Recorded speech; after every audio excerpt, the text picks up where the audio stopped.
Hi everyone, welcome back to my channel. This is Neha and you are watching Neha's Biology NEET.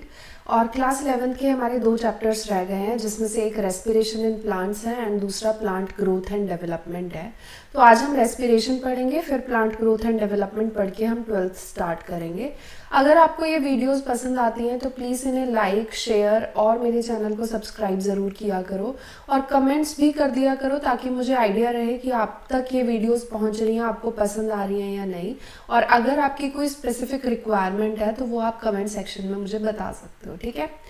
तो शुरू करते हैं ये chapter respiration in plants. तो यहाँ पे हम पढ़ेंगे क्या क्या। तो एक चीज़ जो है वो ये कि प्लांट्स क्या ब्रीथ करते हैं जैसे हम करते हैं उसकी तरह। ग्लाइकोलिसिस कैसे होता है, ग्लूकोज का breakdown, fermentation, aerobic anaerobic respiration मतलब कि उनमें क्या क्या डिफरेंसेस होते हैं, रेस्पिरेटरी बैलेंस शीट कैसे बनाई जाती है, उसके अंदर क्या क्या चीज़ें होती हैं, एम्फिबॉलिक पाथवे क्या होता है एंड रेस्पिरेटरी क्वेश्चन जिसे हम आरक्यू बोलते हैं वो क्या होता है। तो सबसे पहले हम शुरू करेंगे इस टॉपिक से, रेस्पिरेशन समझने से होता क्या है। तो बेसिकली ब्रीदिंग और रेस्पिरेशन में डिफरेंसेस हमने ह्यूमन वाले टॉपिक में भी पढ़ लिया था, ह्यूमन फिजियोलॉजी में भी, कि ब्रीदिंग जो होता है वो बेसिकली सांस लेना और छोड़ना होता है, यानी ऑक्सीजन का इनटेक और CO2 का उसको बेसिकली बाहर निकालते हैं बॉडी से। तो रेस्पिरेशन जो होता है वो ब्रीदिंग से अलग होता है। किस तरीके से? क्योंकि यहाँ इंडिविजुअल सेल्स जो भी होते हैं बॉडी के, चाहे वो कोई भी ऑर्गेनिज्म हो, उसकी बॉडी के इंडिविजुअल सेल्स ऑक्सीजन को लेके उसको यूज करते हैं टू ब्रेक डाउन कार्बोहाइड्रेट्स या फिर दूसरे कंपाउंड जैसे फैट्स और प्रोटीन्स। ऑल्दो फैट्स और प्रोटीन्स जो होते हैं वो इतने अच्छे रेस्पिरेटरी सबस्ट्रेट की तरह यूज नहीं होते हैं ज़्यादातर जनरली, तो हम क्या यूज़ करते हैं, ज़्यादातर कार्बोहाइड्रेट्स का यूज़ करते हैं। तो इसीलिए इस चैप्टर में भी आपको बताया जाएगा कि किस तरीके से कार्बोहाइड्रेट्स का यूज़ करके प्लांट्स जो है उन्हें ब्रेक करके एनर्जी प्रोड्यूस करते हैं, ठीक है। तो यहाँ पे समझते हैं इस पूरी प्रोसेस को। यहाँ पे ऐसा कुछ इम्पॉर्टेंट टॉपिक नहीं है तो इसीलिए मैं इसे स्किप कर रही हूँ। मैंने आपको ओवरऑल बता ही दिया होता क्या रेस्पिरेशन। तो जो भी मैं रेस्पिरेशन की बात कर रही हूँ उसे सेलुलर रेस्पिरेशन बोलते हैं, जिसके अंदर फूड मटेरियल्स को तोड़ा जाता है within the cells to release energy और उस एनर्जी को यूज किया जाता है for ATP production. So overall respiration में एनर्जी यानी ATP की प्रोडक्शन होती है। अब ये रेस्पिरेशन के जो भी सबस्ट्रेट्स होते हैं, मतलब जो फूड मटेरियल की हम बात कर रहे हैं, वो आता कहाँ से है? तो प्लांट्स के केस में वो आता है फोटोसिंथेसिस प्रोसेस के थ्रू। तो फोटोसिंथेसिस में ग्लूकोज बना, उस ग्लूकोज का ब्रेकडाउन हो रहा है इंडिविजुअल सेल्स के अंदर ताकि एनर्जी ATP बनाई जा सके। तो रेस्पिरेशन में आपको बताया है यहाँ पे ब्रेक होता है कार्बन कार्बन जो भी बॉन्ड्स होते हैं, जिसकी वजह से जो भी एनर्जी है वो रिलीज होती है, काफ़ी ज़्यादा अमाउंट में होती है, कंसीडरेबल अमाउंट ऑफ एनर्जी जो है वो प्रोड्यूस होता है। जो भी कंपाउंड्स इस पूरी प्रोसेस में ऑक्सीडाइज होते हैं, क्योंकि ऑक्सीजन का यूज़ होता है रेस्पिरेशन को कैरी आउट करने के लिए, तो हम बोलते हैं कि फूड मटेरियल्स की ऑक्सीडेशन होती है। तो उसे जो भी कंपाउंड्स ऑक्सीडाइज होते हैं वो बेसिकली रेस्पिरेटरी सबस्ट्रेट्स होते हैं, याद रखना।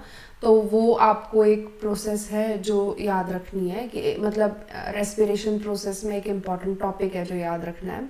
And ATP is the energy currency of the cell, और ATP को फिर बॉडी जो है वो अलग अलग प्रोसेसेस में यूटिलाइज कर सकती है डिपेंडिंग ऑन द रिक्वायरमेंट। अब बारी आती है कि प्लांट्स ब्रीद करते हैं या नहीं। तो प्लांट्स जो होते हैं उन्हें भी ऑक्सीजन चाहिए फॉर रेस्पिरेशन और वो भी कार्बन डाइऑक्साइड रिलीज करते हैं, बट क्योंकि इनकी बॉडी के अंदर कार्बन डाइऑक्साइड यूज हो जाती है ड्यूरिंग फोटोसिंथेसिस, तो इसीलिए ये क्या करते हैं कि जब भी सांस ले रहे होते हैं, मतलब जब भी ऑक्सीजन को इनहेल करते हैं, वो ऑक्सीजन से जो कार्बन डाइऑक्साइड बनी उसे बॉडी से बाहर निकालने की जगह उसे फोटोसिंथेसिस में यूज कर लेते हैं, ठीक है। बट नाइट टाइम में क्या होता है कि उस टाइम पे ये कार्बन डाइऑक्साइड इनकी बॉडी से रिलीज होती है because there is no photosynthesis occurring at the night time. इसीलिए हम बोलते हैं, आपने सुना होगा कि प्लांट्स रात को कार्बन डाइऑक्साइड रिलीज करते हैं, they do not release oxygen. उसका रीजन ये है क्योंकि दिन के टाइम पे तो वो रेस्पिरेशन शो कर रहे हैं, फोटोसिंथेसिस शो कर रहे हैं, तो एंड प्रोडक्ट ऑक्सीजन बनेगा ड्यूरिंग फोटोसिंथेसिस, तो इसीलिए ऑक्सीजन रिलीज होती रहती है। बट नाइट टाइम में क्योंकि फोटोसिंथेसिस नहीं हो रहा तो ऑक्सीजन रिलीज नहीं होगी, सिर्फ और सिर्फ कंज्यूम होगी, तो इसीलिए उस टाइम सिर्फ कार्बन डाइऑक्साइड रिलीज हो रही होती है प्लांट से, ठीक है। तो ये याद रखना है आपने। नेक्स्ट बारी आती है कि एक्चुअल में ये गैशियस एक्सचेंज होता किस तरीके से है। तो स्टोमेटा आपको पता है माइन्यूट पोर्स होते हैं इनकी बॉडी के ऊपर, लीव्स वगैरह में, जिनके थ्रू ये गैशियस एक्सचेंज कैरी आउट करते हैं। नेक्स्ट बारी आती है ये समझने की ये प्रोसेस जो होती है वो होती कैसे है रेस्पिरेशन की। तो आप यहाँ समझ सकते हो जो भी ग्लूकोज मॉलिक्यूल्स वगैरह होते हैं जो फोटोसिंथेसिस वगैरह से बने, वो ऑक्सीजन की प्रेजेंस में बेसिकली ऑक्सीडाइज हो जाते हैं और कार्बन डाइऑक्साइड, वाटर और एनर्जी बना देते हैं। वही प्रोसेस आपको यहाँ बताइए कि ये सब चीज़ें होंगी और उससे एनर्जी बनेगी जो कि आगे जाके एटीपी बनाने के लिए यूटिलाइज होगी, यानी इससे एटीपी बनाई जाएगी जो फिर स्टोरेज फॉर्म की तौर पे बॉडी के अंदर स्टोर्ड रहती है जब तक रिक्वायरमेंट उसकी ना आए। ठीक है, नेक्स्ट बारी आती है ये समझने की कि ग्लाइकोलिसिस क्या होता है। तो glycolysis is the break down of glucose to form pyruvic acid. Glucose जो होता है वो 6 कार्बन का कंपाउंड होता है, आपको पता है। पायरुविक एसिड जो होता है वो 3 कार्बन का कंपाउंड होता है। पायरुविक एसिड बोल लो या पायरुवेट बोल लो, एक ही बात है। तो एक ग्लूकोज मॉलिक्यूल से 2 पायरुवेट मॉलिक्यूल्स या 2 पायरुविक एसिड बनते हैं ड्यूरिंग ग्लाइकोलिसिस प्रोसेस। अब ये जो भी ग्लाइकोलिसिस की प्रोसेस होती है उसके बारे में किसने बताया था, तो पहले समझ लेते हैं इसके वर्ड्स का मतलब क्या है। तो ग्लाइको का मतलब शुगर हो गया, लाइसिस मतलब टूटना यानी ग्लूकोज का टूटना, स्प्लिटिंग ऑफ ग्लूकोज। ठीक है, अब इस प्रोसेस को समझने के लिए आपको पता होना चाहिए कि कौन सी स्कीम थी ग्लाइकोलिसिस की जो बेसिकली दी थी साइंटिस्ट ने, कौन कौन से साइंटिस्ट ने दी थी। तो एम्डन, नियरहॉफ एंड पार्नस 3 साइंटिस्ट थे जिन्होंने बेसिकली ग्लाइकोलिसिस के बारे में बताया था। इसीलिए इसे EMP पाथवे के नाम से भी जाना जाता है। अगर कभी भी पूछा जाए क्या होता है तो ये ग्लाइकोलिसिस ही होता है। E for Embden scientist, M for Meyerhof scientist and P for Parnas scientist. तो EMP पाथवे बोलते हैं। ये देखो लिखा भी है। अनएरोबिक ऑर्गेनिजम्स हो या एरोबिक ऑर्गेनिजम्स हो, दोनों के अंदर ग्लाइकोलिसिस होता है। तो यहाँ मैं लिख रही हूँ एरोबिक कंडीशन हो या फिर अनएरोबिक कंडीशन हो, दोनों के अंदर ग्लाइकोलिसिस देखने को मिलेगा because this process is independent of oxygen, independent of oxygen, because इस प्रोसेस को कैरी आउट करने के लिए ऑक्सीजन की एज सच रिक्वायरमेंट नहीं होती है। ठीक है, अब यहाँ समझो ये जो प्रोसेस है कंप्लीट ब्रेकडाउन नहीं होता है इसमें ग्लूकोज का, पार्शियल ब्रेकडाउन होता है, यानी पार्शियल ऑक्सीडेशन होता है ग्लूकोज का। बिकॉज डायरेक्टली ग्लूकोज से कार्बन डाइऑक्साइड नहीं बन रहा, उससे 3 कार्बन का कंपाउंड बन रहा है जिसकी फर्दर डिग्रेडेशन जरूरी है कार्बन डाइऑक्साइड बनाने के लिए। ठीक है, तो इसीलिए बोलते हैं पार्शियल ऑक्सीडेशन होता है जिससे कि 2 मॉलिक्यूल्स पायरुविक एसिड के यहाँ बनते हैं। अब क्योंकि प्लांट्स जो होते हैं सुक्रोज या स्टार्च की फॉर्म में भी ग्लूकोज को स्टोर कर सकते हैं, तो इसीलिए उनके अंदर पहले सुक्रोज को या स्टार्च को टूटना पड़ता है ताकि ग्लूकोज बने या फ्रक्टोज बने। Both glucose and fructose can act as the substrate for glycolysis. आपकी एनसीईआरटी की बुक में सिर्फ ग्लूकोज मेंशन किया हुआ है बट दोनों एक्ट कर सकते हैं। They basically enter at a different pathway, different steps, basically जो भी पाथवे का है। फ्रक्टोज अलग स्टेप पे एंटर करता है, ग्लूकोज अलग स्टेप पे एंटर करता है। तो मेनली ग्लूकोज ही यहाँ बताया हुआ है बट दोनों यूज हो सकते हैं। नेक्स्ट समझो ये पूरी प्रोसेस होती कैसे है। देखो सुक्रोज होगा तो वो पहले ग्लूकोज फ्रक्टोज में टूटेगा by the help of invertase enzyme and फिर ये दोनों ग्लाइकोलिटिक पाथवे में एंटर करेंगे जो मैंने अभी आपको बताया। ठीक है, अब ये प्रोसेस होती कैसे है उसे समझते हैं डायग्राम के थ्रू।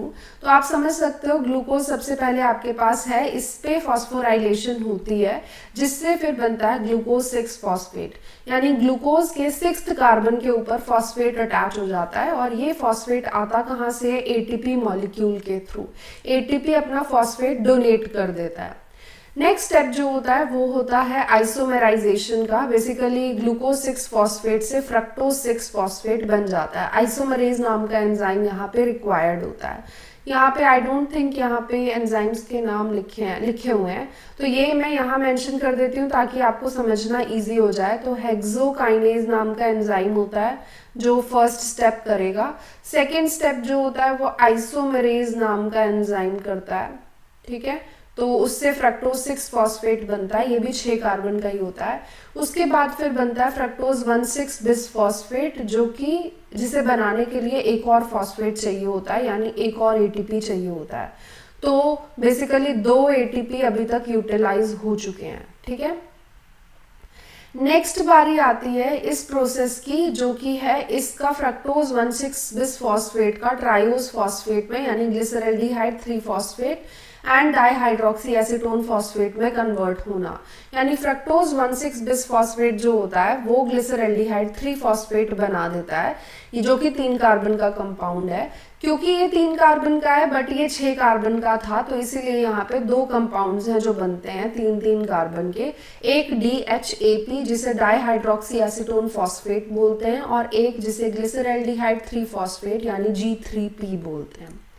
अब ये 3-3 कार्बन के मॉलिक्यूल्स जो हैं ये अलग अलग से एंटर करेंगे प्रोसेस में, और यहाँ पे ये बना लेंगे 1,3 बिस फॉस्फोग्लिसरिक एसिड। यहाँ पे 2 मॉलिक्यूल इसीलिए लिखा है क्योंकि एक ग्लिसरल्डिहाइड 3 फॉस्फेट से बना और एक DHAP से बना।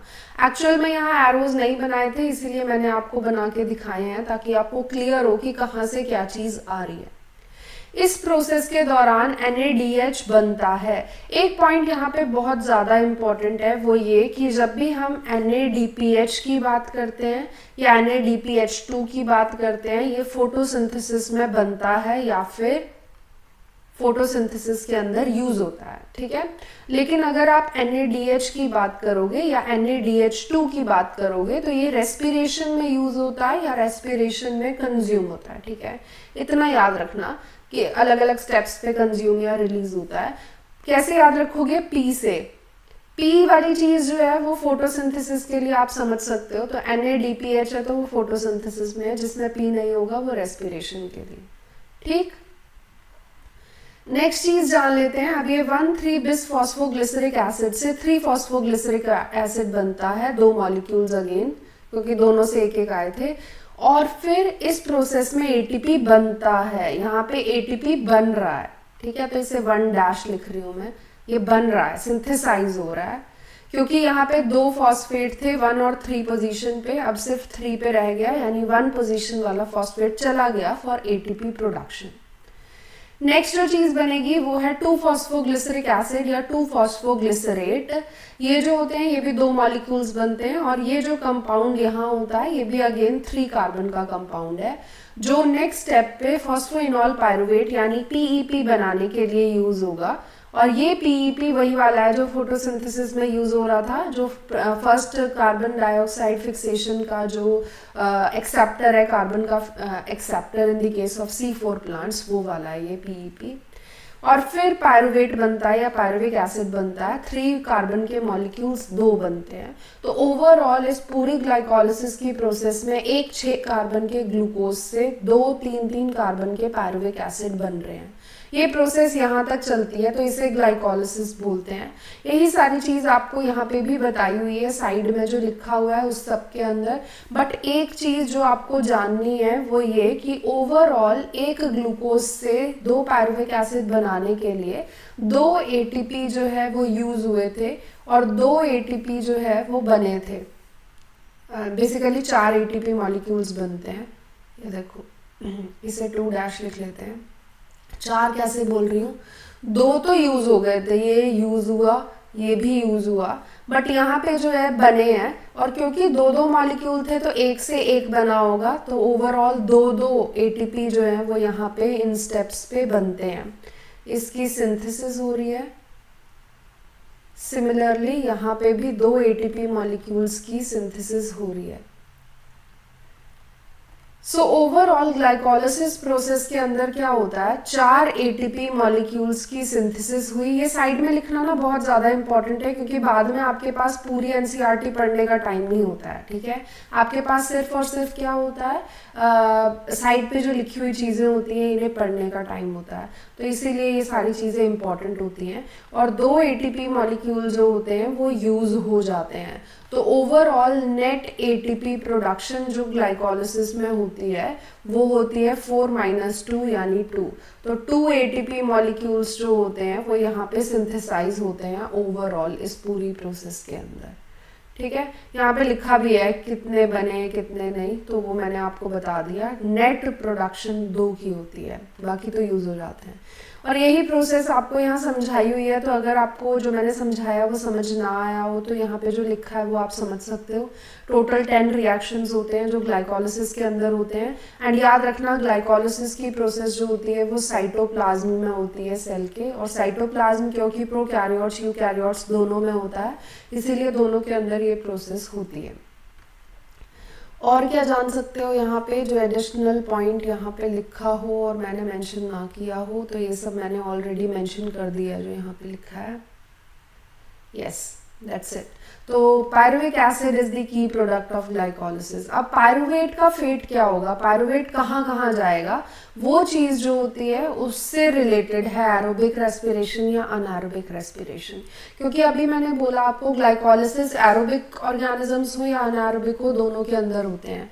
बट पायरुवेट का आगे फेट क्या होता है वो बेसिकली डिपेंड करता है कि एरोबिक ऑर्गेनिज्म है या अनएरोबिक है, उसके अंदर अलग अलग होता है। जैसे यहाँ लिखो 3 मेजर वेज हैं जिसके अंदर पायरुविक एसिड जो होती है उसे हैंडल करता है सेल। एक लैक्टिक एसिड फर्मेंटेशन, एक अल्कोहलिक फर्मेंटेशन और एक एरोबिक रेस्पिरेशन। तो पायरुवेट जो है वो 3 जगह जा सकता है। एक तो पहले 2 जगह बताती हूँ। एक तो एरोबिक रेस्पिरेशन हो गया जिसमें हम पढ़ेंगे क्रेब्स साइकिल, तो यहाँ पे क्रेब्स वाली साइकिल होगी। दूसरा जो होता है वो अनएरोबिक रेस्पिरेशन होता है, अनएरोबिक वाला। और ये वाला जो होता है इसके अंदर 2 टाइप की फर्मेंटेशन आती है, एक अल्कोहलिक फर्मेंटेशन, अल्कोहलिक फर्मेंटेशन, और दूसरी जो आती है वो आती है, यहाँ पे लिख देती हूँ, lactic acid fermentation, lactic acid fermentation. तो डिपेंड करेगा कि एक्चुअली में सेल के अंदर क्या चीज़ है, सेल एरोबिक है या अनएरोबिक है, तो उसके अकॉर्डिंग या तो एरोबिक रेस्पिरेशन होगा, क्रेब्स साइकिल होगी, या फिर फर्मेंटेशन होगा। फर्मेंटेशन अनएरोबिक कंडीशन में होता है, लिखा भी है, और बहुत सारे प्रोकैरियोट्स एंड यूनिसेलुलर यूकैरियोट्स के अंदर होता है। और जो एरोबिक होती है वो कंप्लीट डिग्रेडेशन होती है बेसिकली, तो उसके अंदर कंप्लीटली कार्बन डाइऑक्साइड बन जाता है। बट अनएरोबिक कंप्लीट ऑक्सीडेशन नहीं होती, वो पार्शियल होती है, जस्ट लाइक ग्लाइकोलिसिस। उसके अंदर दूसरे कंपाउंड्स बनते हैं, जैसे इथेनॉल बनेगा या लैक्टिक एसिड बनेगा, कंप्लीटली कार्बन डाइऑक्साइड नहीं बनता।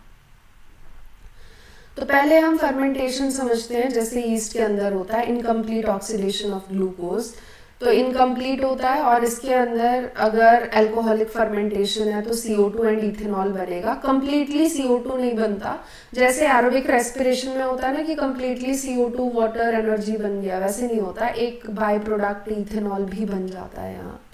यहाँ पे जो एंजाइम चाहिए होते हैं उनका नाम है पायरुविक एसिड डीकार्बोक्सिलेज और alcohol dehydrogenase. This is very important, ये चीज़ आपको जाननी होगी कि कौन से एंजाइम्स इन्वॉल्व होते हैं, इसलिए मैंने मार्क करा है, हाईलाइट करा है एनसीईआरटी में, आप भी कर सकते हो।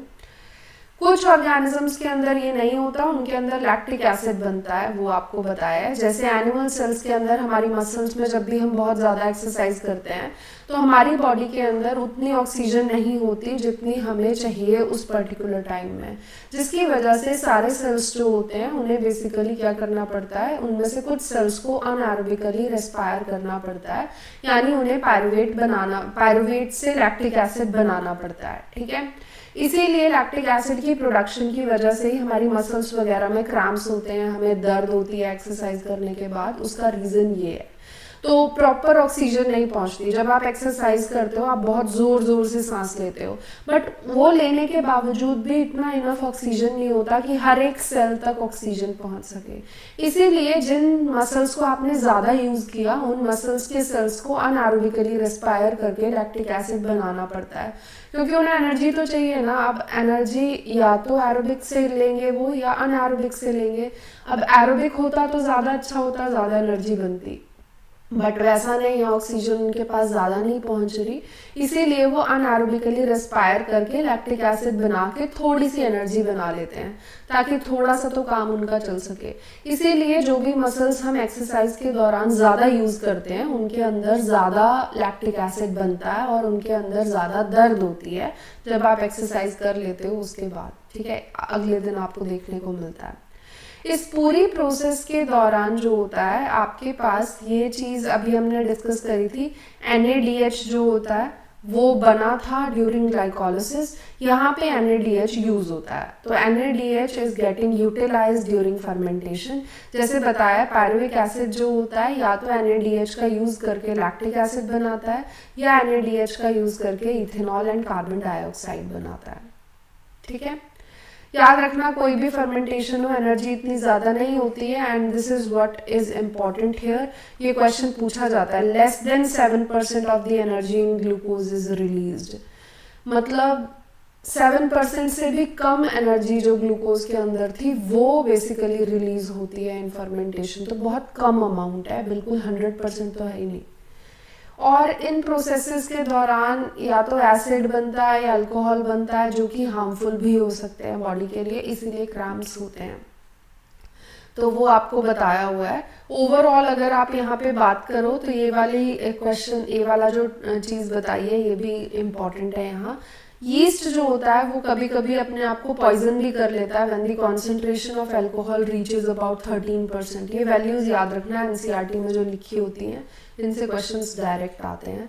तो यीस्ट जो होता है वो अनएरोबिकली रेस्पायर करके इथेनॉल बनाता है, और इथेनॉल अगर 13% से ज़्यादा हो जाता है या 13% तक पहुंच जाता है यीस्ट सेल के अंदर तो उसकी डेथ हो जाती है।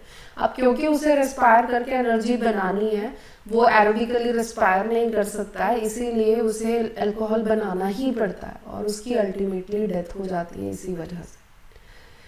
नेक्स्ट आपको यहाँ पे एक चीज़ बताई हुई है, वो ये कि कभी कभी उन्हें कंप्लीट ऑक्सीडेशन शो करना पड़ता है सेल्स को, तो उस केस में एरोबिक रेस्पिरेशन होती है जैसा कि यूकैरियोट्स में होता है, और ये माइटोकॉन्ड्रिया के अंदर होता है जिसके अंदर कंप्लीट ऑक्सीडेशन होती है in the presence of oxygen, जिसकी वजह से CO2, वाटर एंड बहुत ज़्यादा एनर्जी प्रोड्यूस होती है। ये हायर ऑर्गेनिजम्स में आपको ज़्यादा देखने को मिलता है, दूसरी प्रोसेस इतनी नहीं। तो अब हम एरोबिक रेस्पिरेशन समझेंगे कि कैसा होता है। तो मैंने अभी बताया कंप्लीट ऑक्सीडेशन होता है पायरुवेट का, ताकि उसके जो भी ग्लूकोज से पायरुविक एसिड बना था उस पायरुविक एसिड के सारे हाइड्रोजन सेपरेट हो जाएं और कार्बन सेपरेट हो जाएं, ताकि कार्बन डाइऑक्साइड रिलीज हो सके। इसी प्रोसेस के दौरान इलेक्ट्रॉन ट्रांसपोर्ट चेन भी होती है जिसकी वजह से साइमल्टेनियसली एनर्जी बनती है, and this is the energy I was referring to, जो मैं आपको बता रही थी कि ज़्यादा एनर्जी बनती है ड्यूरिंग एरोबिक रेस्पिरेशन क्योंकि इलेक्ट्रॉन ट्रांसपोर्ट चेन भी चल रहा होता है। ये पूरी प्रोसेस जो होती है वो माइटोकॉन्ड्रिया के मैट्रिक्स में होती है, मतलब फर्स्ट प्रोसेस जो है ये कंप्लीट ऑक्सीडेशन वाली प्रोसेस वो मैट्रिक्स में होगी माइटोकॉन्ड्रिया के, बट जो इलेक्ट्रॉन का पैसेज है, इलेक्ट्रॉन ट्रांसपोर्ट चेन है, वो मेनली इनर मेम्ब्रेन माइटोकॉन्ड्रिया पे होता है। तो दिस इज इम्पॉर्टेंट कहाँ पे क्या प्रोसेस हो रही है, क्योंकि इलेक्ट्रॉन ट्रांसपोर्ट चेन को होने के लिए एक मेम्ब्रेन चाहिए जिसपे प्रोटीन जुड़े हुए हो सकते हैं, जस्ट लाइक फोटोसिंथेसिस जिसमें हमने पढ़ा था कि इलेक्ट्रॉन ट्रांसपोर्ट चेन के लिए कुछ कुछ प्रोटीन्स की रिक्वायरमेंट थी, यहाँ पे भी होती है। वहाँ पे थाइलेकॉइड मेम्ब्रेन पे जुड़े हुए थे, यहाँ पे माइटोकॉन्ड्रिया की इनर मेम्ब्रेन पे जुड़े हुए होते हैं। अब ये पूरी प्रोसेस जो होती है वो होती कैसे है, तो याद रखना पायरुवेट जो होता है जो ग्लाइकोलिसिस से बना वो साइटोप्लाज्म के अंदर है, क्योंकि ग्लाइकोलिसिस साइटोप्लाज्म में हुई थी। उसे माइटोकॉन्ड्रिया के मैट्रिक्स में जाना है और इस प्रोसेस के लिए उसे ऑक्सीडेटिव डीकार्बोक्सिलेशन शो करना पड़ता है। ऑक्सीडेटिव डीकार्बोक्सिलेशन यहाँ इंपॉर्टेंट है क्योंकि पायरुविक एसिड या पायरुवेट डायरेक्टली माइटोकॉन्ड्रिया के मैट्रिक्स में नहीं जा सकता, तो उसे जाने के लिए एक चीज चाहिए जो कि है एसिटाइल कोएंजाइम ए। तो बेसिकली साइटोसोल के अंदर ही पायरुविक एसिड को एसिटाइल कोएंजाइम ए में कन्वर्ट कर दिया जाता है, and this is the one which enters into the matrix of the mitochondria, and फिर ये फर्दर यूटिलाइज होता है for aerobic respiration. This step is known as oxidative decarboxylation जो यहाँ पे हुई है। इस प्रोसेस के दौरान NADH2 मॉलिक्यूल्स जो हैं वो बनते हैं, and pyruvate dehydrogenase is the enzyme which is required, which also requires magnesium. तो बिना मैग्नीशियम की ये प्रोसेस नहीं हो सकती है। ये चीज़ आपको बताइए कि during this process 2 molecules of NADH2 molecules are produced because 2 pyruvic acids हैं जो 2 एसिटाइल कोएंजाइम में यूज हो रहे हैं। ये तो एक रिएक्शन का बताया था, बट क्योंकि 2 होते हैं तो इसीलिए 2 NADH2 मॉलिक्यूल्स जो हैं वो प्रोड्यूस होते हैं इस प्रोसेस के दौरान। अब ये एसिटाइल कोएंजाइम ए है जो कि क्रेब्स साइकिल में एंटर करेगा, यानी ट्राई कार्बोक्सिलिक एसिड साइकिल, जिसे हेंस क्रैब ने डिस्कवर किया था, उसके अंदर एंटर करेगा। अब क्रेब साइकिल समझते हैं कि एक्चुअल में क्रेब साइकिल यानी जिसमें एसिटाइल कोएंजाइम ए एंटर करता है वो होती कैसे है, जिसे हम ट्राई कार्बोक्सिलिक एसिड साइकिल भी बोल रहे हैं। इस प्रोसेस को मैं पहले आपको यहाँ डायग्रामेटिकली समझाती हूँ, डायग्राम से समझना सबसे इजी होता है, फिर हम जो भी कंटेंट यहाँ लिखा है उसे समझेंगे। तो पायरुवेट था जो कि ग्लाइकोलिसिस से बना था, मतलब कि ये जो थी वो ग्लाइकोलिसिस का प्रोडक्ट था, ग्लाइकोलिसिस से यानी किससे, ग्लूकोज से, ठीक है। अब ये पायरुवेट एसिटाइल कोएंजाइम ए में कन्वर्ट होगा which is a 2 carbon compound. तो इस प्रोसेस के दौरान कार्बन डाइऑक्साइड रिलीज होती है, मतलब एक कार्बन चला जाता है, तो 3 कार्बन माइनस 1 कार्बन, इसीलिए यहाँ पे 2 कार्बन बचे, ठीक। तो 2 पायरुविक एसिड से 2 एसिटाइल कोएंजाइम ए जो है वो बन सकते हैं, ठीक। अब अगली बात समझो, अब ये जो साइकिल है this is citric acid cycle, इसके अंदर ये एसिटाइल कोएंजाइम ए एंटर करता है और इसके साथ फर्स्ट ऑफ ऑल जो चीज जुड़ती है that is OAA, oxalo acetic acid, which is a 4 carbon compound. तो यहाँ पे 2 कार्बन थे, यहाँ पे 4 कार्बन थे, जो फर्स्ट कंपाउंड यहाँ पे बनता है उसे बोलते हैं सिट्रिक एसिड, यानी 6 कार्बन का कंपाउंड। अब यहाँ पे 3 कार्बोक्सिलिक ग्रुप होते हैं इस सिट्रिक एसिड के पास, इसीलिए इसे ट्राई कार्बोक्सिलिक एसिड साइकिल बोलते हैं, because the first product is try carboxylic acid, जिसे हम सिट्रिक एसिड बोल रहे हैं, जिसके पास 3 कार्बोक्सिल ग्रुप्स थे, यानी 3 COH ग्रुप्स थे, इसीलिए ये नाम होता है। या तो ट्राई कार्बोक्सिलिक एसिड साइकिल बोल लो या सिट्रिक एसिड साइकिल बोल लो, क्योंकि सिट्रिक एसिड फर्स्ट प्रोडक्ट है। अब ये सिट्रिक एसिड तो बन गया, ये सिट्रिक एसिड फिर अल्फा कीटोग्लूटरिक एसिड में कन्वर्ट होता है। इस प्रोसेस के दौरान एक कार्बन निकल जाता है in the form of carbon dioxide, इसीलिए यहाँ पे 6-1 6C-1C यानी 5 कार्बन बच जाते हैं, तो इसीलिए यहाँ पे बना है अल्फा कीटोग्लूटरिक एसिड, जिसमें फिर से एक कार्बन निकल जाता है और सक्सिनिक एसिड बनता है जो कि 4 कार्बन का कंपाउंड है, यानी यहाँ पे भी आपके पास 5 कार्बन में से 1 कार्बन चला गया, यानी 4 कार्बन बचे, एंड इस प्रोसेस के दौरान GTP बनता है। तो GTP की प्रोडक्शन होती है which is further utilized to produce ATP, ठीक है। तो डायरेक्टली क्रेब्स साइकिल के अंदर ATP नहीं बनता है, GTP बनता है, जो कि फर्दर फिर ATP बनाने के लिए यूज हो जाता है। फिर ये जो सक्सिनिक एसिड है ये फिर मैलिक एसिड में कन्वर्ट होता है, 4 कार्बन का कंपाउंड, इस प्रोसेस में FADH2 मॉलिक्यूल बनता है। नेक्स्ट मैलिक एसिड फिर OAA बना लेता है रीजनरेशन से, एंड इस प्रोसेस में NADH मॉलिक्यूल्स जो है वो बनते हैं। तो ओवरऑल ये जो प्रोसेस होती है वो ऐसी होती है जिसमें एक पायरुविक एसिड के लिए 2 वाटर का यूज करके और total 3 carbon dioxide, 4 NADH molecules and 1 FADH2 molecule along with 1 ATP, जो कि डायरेक्टली यहाँ लिखा हुआ है बट ये GTP से बना है, तो वो बनते हैं। तो आपको ओवरऑल ये रिएक्शन याद रखनी है कि किस में से कितनी चीज बनी है और कहाँ पे ये प्रोसेस हो रही है माइटोकॉन्ड्रियल मैट्रिक्स के अंदर। तो एक पायरुविक एसिड से 3 carbon dioxide, 4 NADH2 molecule and 1 FADH2 1 ATP बनते हैं, तो 2 से कितने बनेंगे, 2 से मल्टीप्लाई कर दो, ठीक। ये वैल्यूज आपको पता होनी चाहिए, इनसे बहुत क्वेश्चंस आते हैं इन चैप्टर्स में से, तो इसीलिए ये बहुत बहुत ज्यादा इम्पोर्टेंट है। अब यहाँ देख लेते हैं कि इस पैराग्राफ में जो यहाँ दिया था उसमें कुछ इम्पोर्टेंट तो नहीं रह गया जो मैंने मेंशन ना किया हो, तो ऐसा कुछ भी नहीं था। एक चीज ये थी कि सिट्रेट आइसोमेराइज होता है इनटू आइसोसिट्रेट, मतलब इस प्रोसेस के दौरान डायरेक्टली अल्फा जो कीटोग्लूटरिक एसिड है वो नहीं बनता, यहाँ पे आइसोसिट्रेट बनता है पहले, और ये आइसोसिट्रेट फिर अल्फा कीटोग्लूटरिक एसिड बनाता है।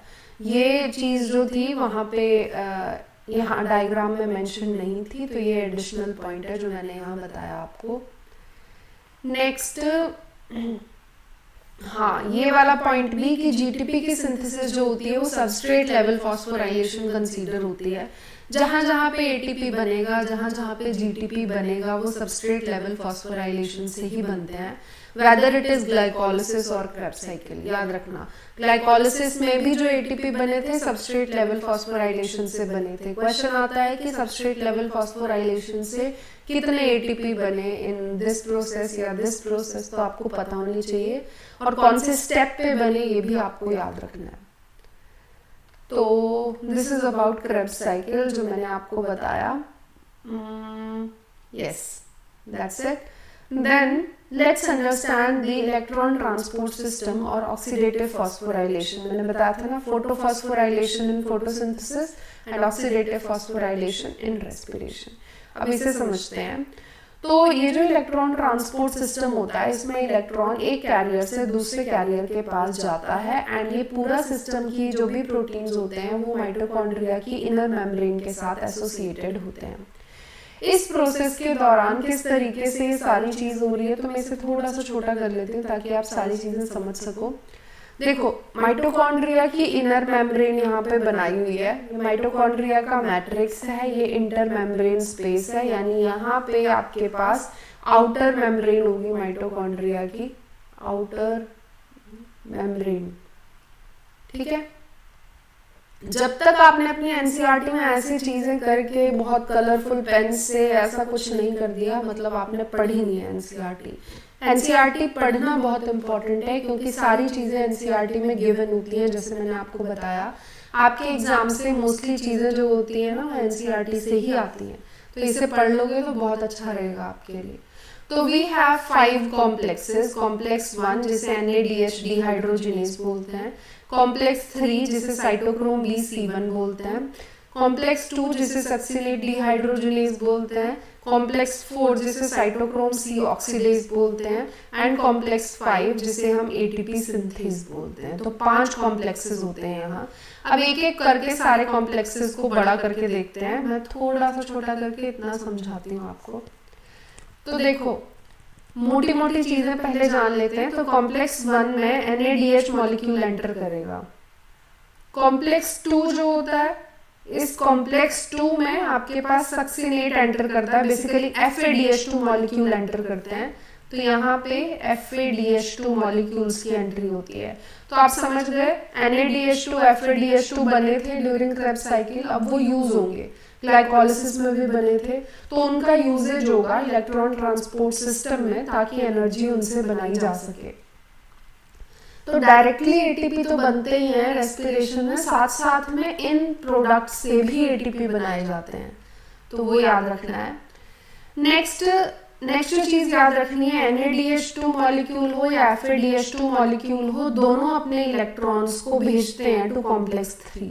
मतलब दोनों अपने इलेक्ट्रॉन्स को भेजेंगे कॉम्प्लेक्स 3 के पास, जिसके पास साइटोक्रोम B, साइटोक्रोम C1 ये सब कंपाउंड्स होते हैं जो इलेक्ट्रॉन को आगे कैरी करके लेके जाते हैं, एंड फिर उन्हें भेजते हैं टू कॉम्प्लेक्स 4। तो एक्चुअल में 1 और 2 से गए इलेक्ट्रॉन 3 के पास, 3 से 4 के पास, और 4 से फिर वो इलेक्ट्रॉन्स जो थे वो आगे नहीं जाते, वो बेसिकली वाटर बनाने के लिए यूज हो जाते हैं ऑक्सीजन से। तो जो भी ऑक्सीजन यूटिलाइज होना था ड्यूरिंग रेस्पिरेशन, जो हम बोलते हैं ऑक्सीजन का यूज करके ये हुआ, वो एक्चुअल में ऑक्सीजन जो होता है वो फाइनल इलेक्ट्रॉन एक्सेप्टर होता है रेस्पिरेशन के दौरान। तो उस ऑक्सीजन के साथ इलेक्ट्रॉन्स H+ आयंस की फॉर्म में बताया हुआ है, क्योंकि यहाँ पे वाटर वगैरह से जो भी ये H+ आयंस इलेक्ट्रॉन्स वगैरह थे ये बने, तो वो फिर यूज होंगे फॉर वाटर प्रोडक्शन। तो यहाँ पे वाटर बनेगा ओवरऑल। इस प्रोसेस के दौरान क्या होता है कि बहुत सिंपल लैंग्वेज में बताने की कोशिश कर रही हूँ, अच्छे से समझना। कॉम्प्लेक्स 1 और कॉम्प्लेक्स 3 और कॉम्प्लेक्स 4 ये 3 कॉम्प्लेक्सेस होते हैं जो साथ साथ में प्रोटॉन पंप करते हैं। मैंने आपको ये चीज वहां पे भी बताई थी फोटोसिंथेसिस में भी। फोटोसिंथेसिस में भी ऐसी ही प्रोसेस थी, बट वहां पे फोटोसिस्टम 1, फोटोसिस्टम 2 ये सब चीजें थी। ये कॉम्प्लेक्स 1, कॉम्प्लेक्स 2 जैसी चीजें नहीं थी, तो वो चीज अलग थी वहां। बट वहां पे भी यही चीज हो रही थी, इलेक्ट्रॉन्स की मूवमेंट की वजह से प्रोटॉन की पंपिंग हो रही थी। यहाँ पे भी वही हो रहा है, बट याद रखना कॉम्प्लेक्स 3 एंड कॉम्प्लेक्स 1 जो होते हैं ये 4 प्रोटॉन्स को ट्रांसपोर्ट करते हैं, 4 को, बट कॉम्प्लेक्स 4 जो होता है वो सिर्फ 2 को करता है। तो ओवरऑल आपके 8 और 9 10 प्रोटॉन्स की पंपिंग होती है for 1 NADH2 and 1 FADH2 molecule. ठीक है, 10 प्रोटॉन की पंपिंग होती है एंड इसी प्रोसेस के दौरान फिर ये जो प्रोटॉन्स थे इन्हें हायर कॉन्सेंट्रेशन से लोअर कॉन्सेंट्रेशन की साइड भेजा जाता है इस डायरेक्शन में, जिसकी वजह से एटीपी बनती है। समझ गए? वहां पे भी प्रोटॉन ग्रेडियंट था फोटोसिंथेसिस में, यहाँ पे भी है। लिंक करके पढ़ोगे तो दोनों याद हो जाएंगे, बस कैरियर प्रोटीन्स का डिफरेंस है, उनके नाम का डिफरेंस है, बाकी काम सारी चीजें सेम कर रही हैं। ठीक है, तो इस प्रोसेस के दौरान एटीपी बन जाता है, एटीपी सिंथेज एंजाइम के थ्रू।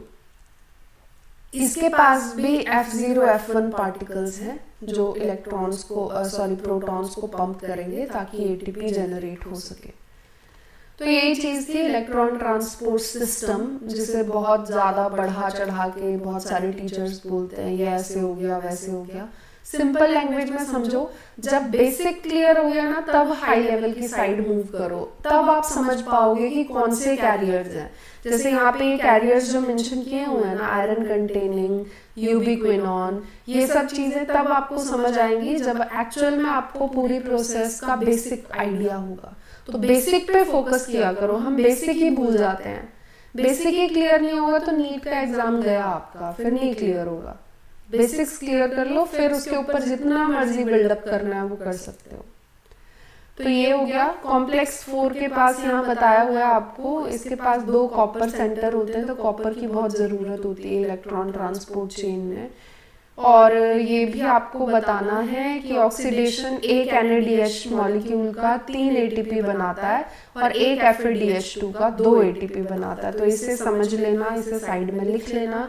एक NADH2 मॉलिक्यूल जो होगा वो आपका 3 ATP बनाएगा, और अगर आप एक FADH2 की बात कर रहे हो तो एक FADH2 जो होगा वो 2 ATP बनाएगा। इसी के बेसिस पे सारी कैलकुलेशन होती है।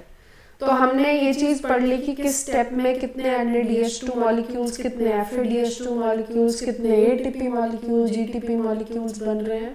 अब उनसे अगर आपको टोटल कैलकुलेट करने हो तो NADH2 जहां जहां लिखा है उसको 3 से मल्टीप्लाई कर दो, उतने ATP NADH2 बनाएगा। जहां जहां FADH2 लिखा है उसको 2 से मल्टीप्लाई कर दो, वो उतने ATP बनाएगा। फिर सब ATP मॉलिक्यूल्स को साथ में कंबाइन कर दो तो आपको टोटल ATP पता चल जाएंगे। तो फाइनल इलेक्ट्रॉन एक्सेप्टर या हाइड्रोजन एक्सेप्टर ऑक्सीजन होता है। फोटोफॉस्फोराइलेशन में ऐसा नहीं था, वहां पे अलग प्रोसेस थी। यही केमियोस्मोटिक हाइपोथेसिस भी होती है यहाँ पे भी केमियोस्मोटिक हाइपोथेसिस है जस्ट लाइक फोटोसिंथेसिस, बट बार बार आपको नहीं समझाया हुआ है। तो ओवरऑल पूरी प्रोसेस में ATP बन रहे थे, तो वो बताया है आपको इस तरीके से मूवमेंट होती है प्रोटॉन्स की और तब जाके ATP बनता है। 2 कंपोनेंट्स बताए F0 और F1। F1 जो होता है वो बेसिकली होता है जो ATP बनाता है, और F0 होता है वो प्रोटॉन को पंप करने के लिए एक चैनल प्रोवाइड करता है, क्योंकि F0 मेम्ब्रेन में एम्बेडेड है तो ये चैनल बनाएगा ताकि मेम्ब्रेन को क्रॉस कर सकें प्रोटॉन्स। एंड F1 है जिसमें ATP सिंथेज की एक्चुअल एक्टिविटी है ताकि ATP बन सके। यहाँ पे लिखा भी है, this point is very very important, for each ATP produced 4 H+ ions passes through the complex। तो ओवरऑल एक ATP बनाने के लिए 4 H+ ions की मूवमेंट चाहिए, तब जाके एक ATP बनेगा। This is very very important. तो ऐसे पॉइंट्स जरूर साइड में मेंशन कर दिया करो। ठीक, बैलेंस शीट समझ लेते हैं। तो बैलेंस शीट बेसिकली यही है कि आपके पास एक शीट होनी चाहिए, एक टेबल सा, जिसमें आपको पता हो कि ग्लाइकोलिसिस में कितने NADH2 बने, कितने FADH2 बने, कितने ATP बने, इस तरीके से। तो ये ऐसा आपके पास एक टेबल होना चाहिए। ठीक है, सिमिलरली आपके पास क्रेब्स साइकिल में होना चाहिए कितने बनेंगे, सिमिलरली आपके पास इलेक्ट्रॉन ट्रांसपोर्ट सिस्टम में होना चाहिए। तो ऐसा एक शीट बना लेना।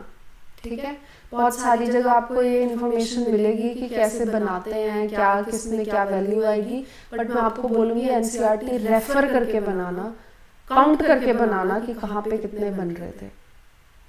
ठीक है। बाकी जगह थोड़ा बहुत वेरिएशन हो जाता है, कभी कभी वो 3 की जगह 100 से जैसे 3 बोला है ना एनसीईआरटी ने, कोई जगह उसे 2.5 ले लेते हैं, तो वैल्यू चेंज हो जाती है, तो वैसे नहीं करना है आपने, ठीक है। Okay, so overall there is net production of 38 molecules during aerobic respiration from one glucose. One glucose जो होगा वो 38 ATP बनाएगा टोटल। तो 38 के हिसाब से कैलकुलेट कर लेना कि कहाँ पे कितने यूज हो रहे थे, आपकी कैलकुलेशन सही है या नहीं। 38 होने चाहिए टोटल। एनसीईआरटी के हिसाब से चलोगे बेस्ट रहेगा, इधर उधर मत जाना, कहीं कहीं ये वैल्यू 36 भी लिखी होती है, ठीक है। एनसीईआरटी में जो लिखा है वही फॉलो करना। नेक्स्ट आपको क्या चीज पढ़नी है, ये ऑलरेडी हम पढ़ चुके हैं बट फिर से देख लेते हैं। फर्मेंटेशन में पार्शियल ब्रेक डाउन होता है, एरोबिक में कंप्लीट ब्रेक डाउन होता है ताकि कार्बन डाइऑक्साइड वाटर बने। फर्मेंटेशन में सिर्फ 2 मॉलिक्यूल एटीपी के बनते हैं हर ग्लूकोज से, बट यहाँ पे ज्यादा एटीपी बनते हैं, 38 बनते हैं, बहुत ज्यादा है। NADH2 ऑक्सीडाइज होता है NADP प्लस में फर्मेंटेशन में बहुत स्लोली, बट यहाँ पे बहुत जल्दी होता है एरोबिक रेस्पिरेशन में। एम्फीबॉलिक पाथवे ऐसे समझ लो कि ये बेसिकली ऐसे पाथवे होते हैं जैसे मतलब जिसके अंदर यूजेज भी होता है और रिलीज भी होता है। मतलब यहाँ पे अगर इसकी प्रॉपर डेफिनेशन देखें तो ये देखो, रेस्पिरेशन को हम बेसिकली एम्फीबॉलिक पाथवे बोलते हैं क्योंकि यहाँ एनाबॉलिज्म और कैटाबॉलिज्म दोनों होता है, यानी ब्रेक डाउन और सिंथेसिस दोनों चीजें साथ में चल रही होती हैं। तो इसीलिए respiration is the example of amphibolic pathway, क्योंकि यहाँ एटीपी बन भी रहा है और अलग अलग स्टेप्स पे यूज भी हो रहा है। और ये एक डायग्राम आप याद रख सकते हो, यहाँ फैट्स जो होते हैं फैटी एसिड ग्लिसरॉल बनाते हैं और फिर एसिटाइल कोएंजाइम ए बना के क्रेब्स साइकिल में एंटर कर सकते हैं। कार्बोहाइड्रेट्स ग्लाइकोलाइसिस के थ्रू एसिटाइल कोएंजाइम ए बना के क्रेब्स साइकिल में एंटर कर सकते हैं। प्रोटीन्स डायरेक्टली पायरुविक एसिड बना के और फिर क्रेब्स साइकिल में एंटर कर सकते हैं। तो ऐसे डिफरेंट सबस्ट्रेट्स डिफरेंट जगह पे एंटर कर सकते हैं। और लास्ट टॉपिक आता है रेस्पिरेटरी क्वेश्चन का, जो आपको याद रखना है RQ वैल्यू। ये इसका फॉर्मूला होता है कितनी CO2 इवॉल्व हुई और कितनी ऑक्सीजन कंज्यूम हुई, उसके बेसिस पे सारी चीज डिपेंड करेगी कि सबस्ट्रेट कौन सा था रेस्पिरेशन के दौरान। फॉर एग्जांपल अगर कार्बोहाइड्रेट है सबस्ट्रेट तो RQ 1 होगा, क्योंकि CO2 और ऑक्सीजन दोनों की वैल्यू बराबर हो जाएगी, तो RQ 1 होगा। तो ये साइड में ना लिख लिया करो ऐसे, ताकि आपको पढ़ना ना पड़े। तो कार्बोहाइड्रेट्स की RQ वैल्यू जो होती है वो 1 होती है। सिमिलरली आपको और भी बताए हुए हैं, जैसे फैट्स की जो होती है वो लेस देन 1 होती है। फैट्स के अंदर जैसे ट्राइपामिटिन वगैरह जो होते हैं इनकी 0.7 ही होती है।